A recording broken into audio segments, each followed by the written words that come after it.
ওই ছন প্রতি অঙ্গ বন্ধ আজ ভাবনিধি গৌর হরি আমার পরমের ভাবে বিভোর হয়ে কোন ভাবে ব্রজ ভাবে আর কার ভাবে রাধা ভাবে স্বরূপিনীর ভাবে আজ আমাদের নবদ্বীপ চাঁদ গৌর হরি উদয় হয়েছে। এই নবদ্বীপের চাঁদ আমার গৌর হরি। কিন্তু বাবা আমাদের জাগতিক জগতের চাঁদ কয়টি? একটি। এই জাগতিক জগতের চাঁদের কিন্তু দুইটি পক্ষ আছে বাবা। কি কি? একটি কৃষ্ণ পক্ষ আর একটি শুক্ল পক্ষ। চাঁদ কোন পক্ষে ওঠে? শুক্ল পক্ষে। কিন্তু জানিস নাগরী রে, আমাদের নবদ্বীপের চাঁদ এই জগতে যারা কৃষ্ণ কথা বলে না এই চাঁদ তাদের পক্ষে, যারা কৃষ্ণ কথা বলে এই চাঁদ তাদের পক্ষে। আহা, যারা কৃষ্ণ কথা বলে না নবদ্বীপের চাঁদ তাদের পক্ষে, যারা কৃষ্ণ কথা বলে এই চাঁদ তাদের পক্ষে। আজ নবদ্বীপ চাঁদ গৌর হরি সেই রাধারানীর ভাবে বিভোর হয়েছে। প্রীতি মূরতি। প্রীতি কাকে বলে বাবা? প্রেম, ভালোবাসা করেছেন? অবশ্যই। ও মা, প্রেম প্রীতি ভালোবাসা করেছেন বাবা? ওই অপ্রাকৃত জগতের ভালোবাসার সঙ্গে এই জগতের ভালোবাসার তুলনা করলে হবে না, অপরাধ, সর্বনাশ হবে। কেন? ওই অপ্রাকৃত জগতের ভালোবাসা ভক্ত আর ভগবানের ভালোবাসা, ভক্ত আর ভগবানের ভালোবাসা এই জগতের ভালোবাসার সঙ্গে তুলনা করলে হবে না। কেন না? মহাজন বললেন এই জাগতিক জগতের প্রেম প্রীতি ভালোবাসায় চাওয়া পাওয়া থাকে, স্বার্থ থাকে, কামনা বাসনা থাকে, লোভ লালসা থাকে। সেটা হচ্ছে এই জাগতিক জগতের ভালোবাসা। আর অপ্রাকৃত জগতের ভালোবাসা প্রীতি, ভালোবাসা, প্রেম, ওই ভালোবাসায় কোনো কামনা বাসনা থাকে না, চাওয়া পাওয়া থাকে না, লোভ লালসা থাকে না। তাই ভগবান বললেন ভালো যদি বাসতেই হয় এই সংসারের মানুষের সঙ্গে ভালোবাসা না করে যদি পারো একবার আমার গৌর হরিকে ভালোবাসো। হরিবল হরিবল। এই জগতের মানুষকে ভালোবাসবেন, জগতের মানুষ আপনাকে স্বার্থ ছাড়া ভালোবাসবে না, আপনার সঙ্গে বেঈমানি করবে। কিন্তু যদি কেউ একবার আমার গৌর হরিকে ভালোবাসে, আমার গৌর হরি কোনোদিন কোনো ভক্তের কাছে বেঈমানি করতে পারে না। যে ছিল, আছে এবং সারাটা জীবন আমার সঙ্গে থাকবে। ভক্ত যদিও ভুলে যায়, আমার ভগবান কোনোদিন আমার ভক্তকে ভুলতে পারে না। ভক্তই আমার মাতা পিতা, ভক্তই আমার গুরু, ভক্ততে রেখেছে নাম আমার বাঞ্ছা কল্পতরু। এই প্রীতি কেমন দেখুন, অপ্রাকৃত জগতের ভালোবাসাটা কেমন।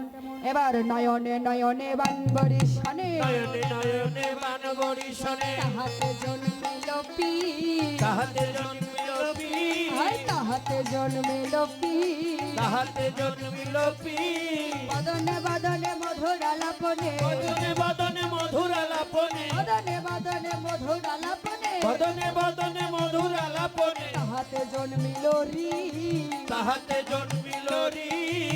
হিয়া হিয়া পরশ করিয়া, এবার ওহিয়া ওহিয়া পরশ করিয়া, হিয়া পরশ করিয়া, হিয়া ওহিয়া পরশ করিয়া, তাহাতে জন্মিল তি, তাহাতে জন্মিল তি, তাহাতে জন্মিল তি, তাহাতে জন্মিল তি। বলো এই তো হলো সেই প্রীতি। হরিবল। এই তো হলো সেই প্রীতি, বলো এই তো হলো সেই প্রীতি। এই তো হলো কোন সেই প্রীতি? প্রীতি। ভক্ত ভগবানের মধুর মিলন, এই তো হলো সেই প্রীতি। ভক্ত ভগবানের মধুর মিলন, এই তো হলো সেই প্রীতি। ভক্ত ভগবানের মধুর মিলন, এই তো হলো সেই প্রীতি। ভক্ত ভগবানের মধুর মিলন, এই তো হলো সেই প্রীতি। ভক্ত ভগবানের মধুর মিলন, এই তো হলো সেই প্রীতি। ভক্ত ভগবানের মধুর মিলন, এই তো হলো সেই প্রীতি। ভক্ত ভগবানের মধুর মিলন, এই তো হলো সেই প্রীতি। এই তো হলো সেই প্রীতি, এই তো হলো সেই প্রীতি। ওই অপ্রাকৃত জগতের ভালোবাসাটা কেমন দেখুন, কত সুন্দর করে বুঝিয়ে দিলেন লীলার মাঝে যে নয়নে নয়নে বান বরিশনে। আহা, সবাই কিন্তু কথা বলছে মা, প্রচন্ড কথা। আসরটা কেমন হয়ে গেল। হরিবল। হইচই নয়, কথা নয়, বসেন।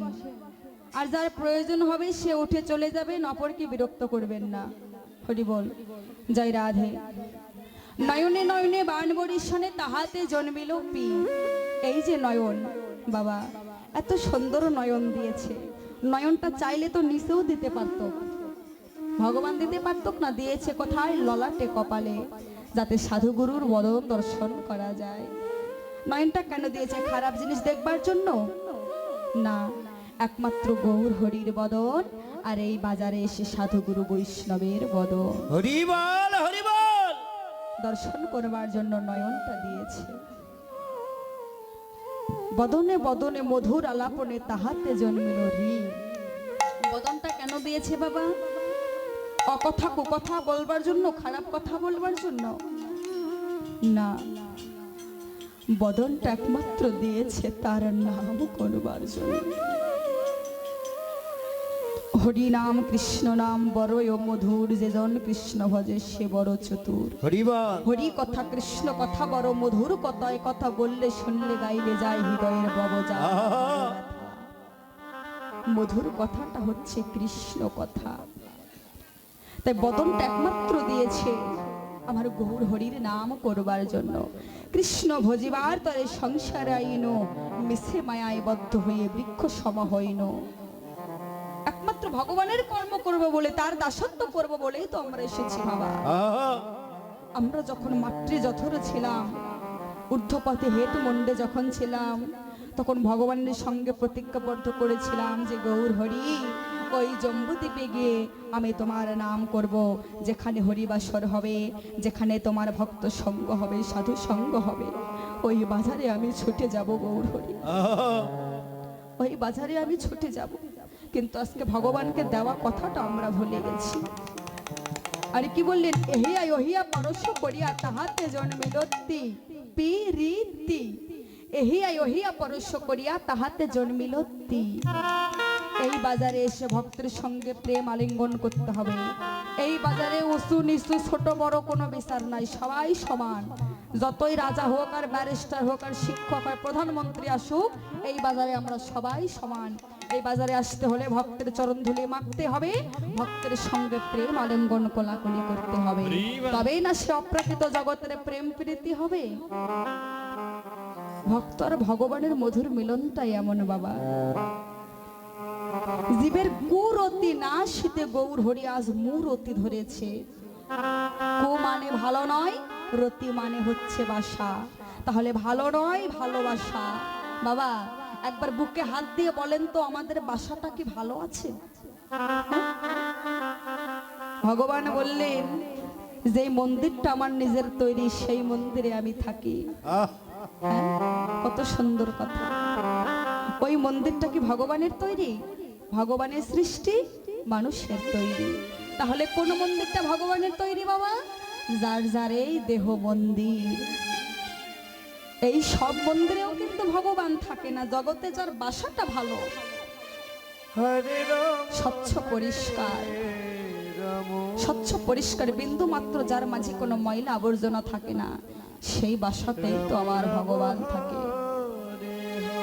কুরুক্ষেত্র যুদ্ধ কতদিন হয়েছিল বাবা?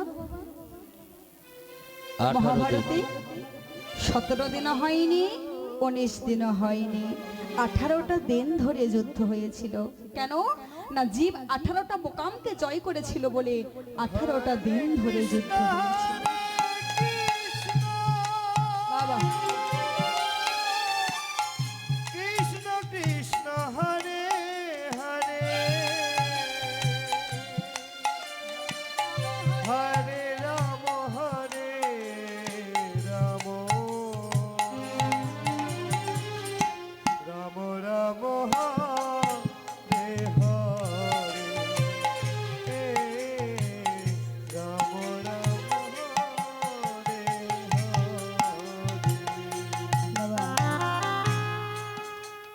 যার ঘরে লক্ষ লক্ষ লোকবাল ছিল, যার ঘরে 100 পুত্র ছিল, 100 পুত্র কার ছিল? ধৃতরাষ্ট্র গান্ধারী। সে চাইলে কিন্তু যুদ্ধে জয়ী হতে পারত। 100 পুত্র ছিল, হাজার হাজার লোকবল ছিল, থেকে কিন্তু সামান্য একটি যুদ্ধ জয় করতে পারেনি। কেন না? আমার ভগবান তাদের পক্ষে ছিল না বলে। একবার ভেবে দেখো, ওই কুরুক্ষেত্র যুদ্ধ কি শুধু কুরুক্ষেত্র মাঠেই হয়েছিল? এটাও হচ্ছে একটা কুরুক্ষেত্রের মাঠ। এই মাঠে আমরা প্রত্যেকটা দিন যুদ্ধ করছি। কাদের সঙ্গে? কাম, কামনা, বাসনা, আমার আমিত্ব, অহংকার, এদের সঙ্গে যুদ্ধ করছি। তাই যুদ্ধ সমর্পণ করে ভগবান যখন একদিন রথ থেকে নেমে আসলো, অর্জুন বললেন, গোবিন্দ সখা, তুমি যখন রথ থেকে নেমে আসলে ওই রথটা এমন ভাবে পড়ে গেল কেন? গোবিন্দ তখন বলছে, হে অর্জুন, কথা তো সেটাই। এই জগতে যেই রথে আমি থাকি সেই রথ থাকে, আর যেই রথ থেকে আমি নেমে যাই সেই রথটা তো এমন তেমনি এই কাম, কামনা, বাসনার সঙ্গে যুদ্ধ করতে করতে একদিন ভগবান যেদিন পবনরূপী অর্জুনকে নিয়ে খাঁচা ছেড়ে চলে যাবে, সেদিন আমাদের দেহটাও চিতার আগুনে জ্বলে পড়ে যাবে। এই যে নিঃশ্বাস একবার ভিতরে যাচ্ছে, একবার বাহিরে আসছে, দেখবেন সকল কিছুর গ্যারেন্টি আছে বাবা, কিন্তু আমাদের নিঃশ্বাসের কোনো বিশ্বাস নাই। এই নিঃশ্বাস কখন যে আমাদের সঙ্গে বিশ্বাসঘাতকতা করবে মা, সে কথা কেউ বলতে পারে না। তাই সময় থাকতে সাধন ভজন করো, সময় গেলে কিন্তু আর হবে না। হবে বাবা? হবে না। তাই লালন ফকির একটি গানে বলে গেল, ওরে সময় গেলে সাধন হবে না রে, ওরে মন রে আমার,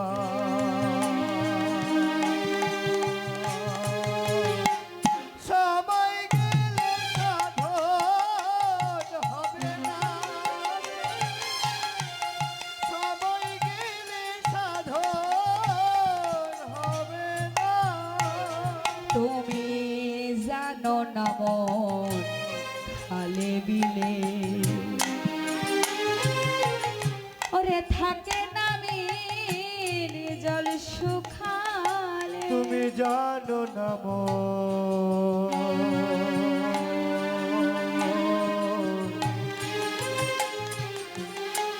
খালে বিলে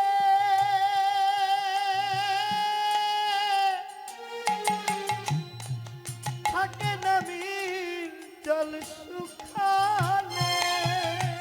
কি হবে আর বাঁধন দিয়ে মনরে শুকনা মোহনা, মনরে শুকনা মোহনা, সময় গেলে সাধন হবে না রে, সময় গেলে সাধন হবে না। বাবা, আমি যদি সকাল সকাল শ্যাম্পু আর সাবান নিয়ে সমুদ্র পাড়ে বসে বসে ভাবি যতক্ষণ না সমুদ্র ঢেউ থামবে ততক্ষণ আমি স্নান করব না, হবে স্নান করা? হবে না। কেননা জীবনে কখনো কোনো সমুদ্র ঢেউ থামে না, আমার আর আপনার স্নান করাও হবে না। তাই সময়ের সাধন ভজন সময়ে করতে হবে। আজ নবদ্বীপ চাঁদ গৌর হরি, রাধা ভাবে বিভোর হই, পূরবের ভাবে বিভোর হয়ে সেই ভাব প্রকাশ করছে শ্রীধাম নদিয়ার মাঝে।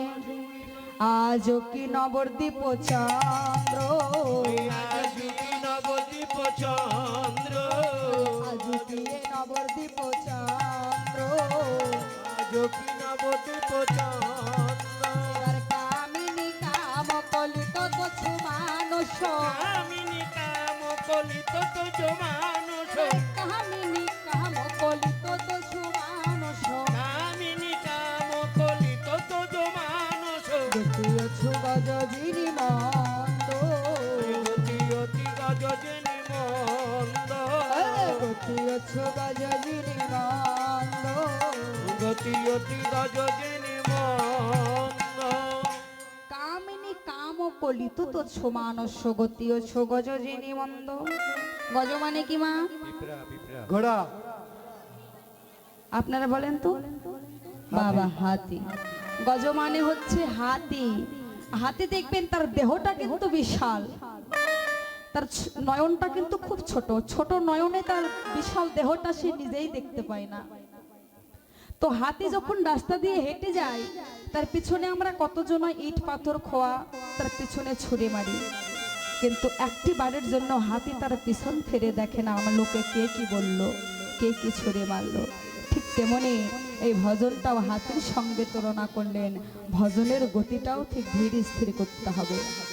আজকে যদি একটু তিলক সেবা করেন, এই বাজারে যদি এসে একটু ভক্ত সঙ্গ সাধু সঙ্গ করে, দেখবেন খারাপ লোকের অভাব হবে না। কি বলে, দুদিনের যোগী হয়ে ভাতকে বলে অন্য সাধুগিরি দেখাচ্ছে। লোকে পাচ্ছে যাই বলুক বাবা, সে কথাগুলোকে কর্ণপাত করা যাবে না। আপন ভজন কথা না বলিও যথা তথা, আপনি আপনি হয়েও সাবধান। নিরজনে বসে বসে আপন ঘরে অনুরাগ সহকারে এই ভজন সাধনটা করতে হবে, যাতে কেউ বুঝতে না পারে। ধীর স্থির গতি। আজ নবদ্বীপ চাঁদ গৌর হরি রাধা ভাবে বিভোর হয়ে কি করলে দেখুন। মা যদি নহি পুন বসনে আবৃত তন, মা যদি না হই পুন বসনে আবৃত তন, মা যদি নহি পুন বসনে আবৃত তন, মা যদি না হই পুন বসনে আবৃত তন, এবার কহত হি পূজব সুর, কহত হি পূজব সুর, এবার কহত হি পূজব সুর, কহত হি পূজব সুর। মা যদি নহি পুন, কোন সময় এই মধ্যাহ্নকালে, মধ্যাহ্নকালে গৌরহরি আজ সূর্য পূজার ছলে কি বললেন, আজি গৌরহরি আমার মধ্যাহ্নকালে সূর্য পূজা করতে যাবে বলে সকলকে ডাকছে। আজি পূজা করিব, পূজা করিব, পূজা করিব, কে যাবে আইব তোরা পূজা করিব, কে যাবি আইব তোরা পূজা করিব। আজি ভাবাবে সে গৌর বলে পূজা করিব, সে গৌর বলে পূজা করিব। কহতহি পূজব সুর। সুর মানে কি বাবা? দেবতা। আর আজকে আমরা কোন দেবতার পূজা করব? সূর্য শনি দেবতা। হ্যাঁ, শনি দেবতা। ভুলে গেছেন আপনারা? এক কান দিয়ে শোনে, এক কান দিয়ে বের করে দেন। সূর্য দেবের পূজা, তাই না? আজ গৌর হরি ভাবাবেশে সূর্য পূজা করবে যাবে বলে যাচ্ছে। এই পূজা করতে করতে কোন ভাবের উদয় হলো জানেন? এবারে কম্প পুলক ঘাম সরভঙ্গয় অনুপাম, কম্প পুলক ঘাম সরভঙ্গায় অনুপাম, কম্প পুলক ঘাম সরভঙ্গয় অনুপাম, কম্প পুলক ঘাম সরভঙ্গায় অনুপাম, নয়ন হি জলে পরিপুর, নয়ন হি জলে পরিপূর, নয়ন হি জলে পরিপুর, নয়ন হি জলে পরিপূর, নয়ন জলে কম্প পুলক ঘাম সরভঙ্গয় অনুপাম, নয়ন হি জলে পরিপুর। এই পূজা করতে করতে গৌরহরি আজ অষ্টসাত্ত্বিক ভাবের উদয় হয়েছে। যেন অষ্টসাত্ত্বিক ভাবের উদয়, অষ্টসাত্ত্বিক ভাবের উদয়, অষ্টসাত্ত্বিক ভাবের উদয়, অষ্টসাত্ত্বিক ভাবের উদয়। আজ আমার আমার গৌর হরি অষ্টসাত্ত্বিক ভাবের উদয়, আমার আমার আমার গৌর হরি অষ্টসাত্ত্বিক ভাবের উদয়, গৌর হরি ভাবের উদয়। আমার আমার গৌর হরি যেন অষ্টসাত্ত্বিক ভাবের বলি উদয়। আমার আমার গৌর হরি অষ্টসাত্ত্বিক ভাবের উদয়, আমার আমার গৌর হরি অষ্টসাত্ত্বিক ভাবের উদয়, আমার আমার গৌর হরি অষ্টসাত্ত্বিক ভাবের উদয়, অষ্টসাত্ত্বিক ভাবের উদয়, অষ্টসাত্ত্বিক ভাবের উদয়।